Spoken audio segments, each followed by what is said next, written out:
Sorry about the shaky camera work, it's a wee bit of a primitive setup here, just my phone. But did you see the video I posted earlier about RS6 understeering around the car park and then smashing into RS3? Oh, there are a few quid of damage in it. Well, that's just Audi way, plagued with understeer.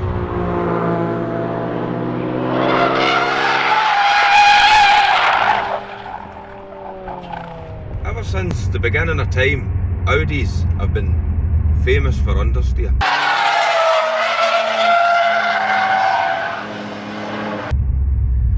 When I went to buy my S5, I spent ages looking for one I really liked, and there was only two options that I didn't get. One was the pan roof, and another was just one I dread about, a sports differential. And I thought I would really like that, but I didn't know what it done, so I didn't bother, and I didn't miss it much. And the S5 did handle quite well, but it could at times be a bit understeery, and you just assume, well, it's an Audi, you've got to live with it. This came with the sports stuff, and really, if you're going to be buying an S model or an RS, this should be standard, because what a difference it makes.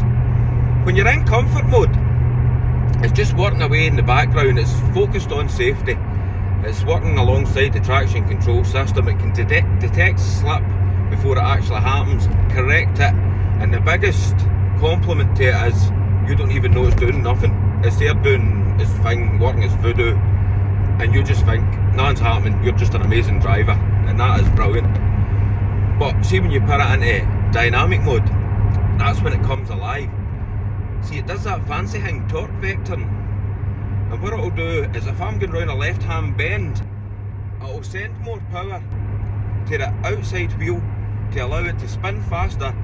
The car starts to over rotate, which means you've got power oversteer, and that's when it gets exciting, because on a tight bend I don't need to turn the steering wheel anymore. There's the initial angle I'm at, I can control how much I want to corner using the throttle, and it doesn't just work under load, it works on the overrun as well. And it's, I'm not going to say it's as good as a rear wheel drive car.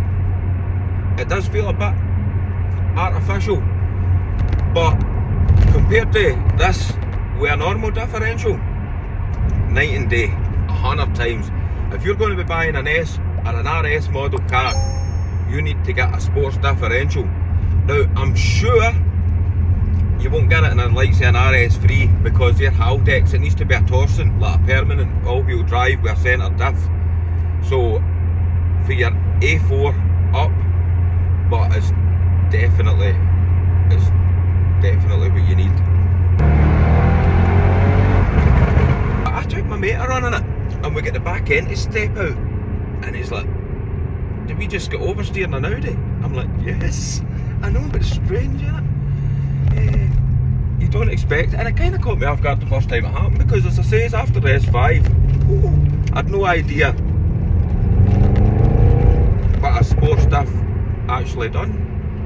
And what it does do is makes the car uncrashable.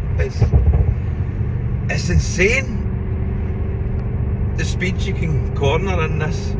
This outhandles S5 100 times to 1. It outhandles my Golf R, the Mark 7. This, for a 2-ton daddy bus, wipes the floor with them all.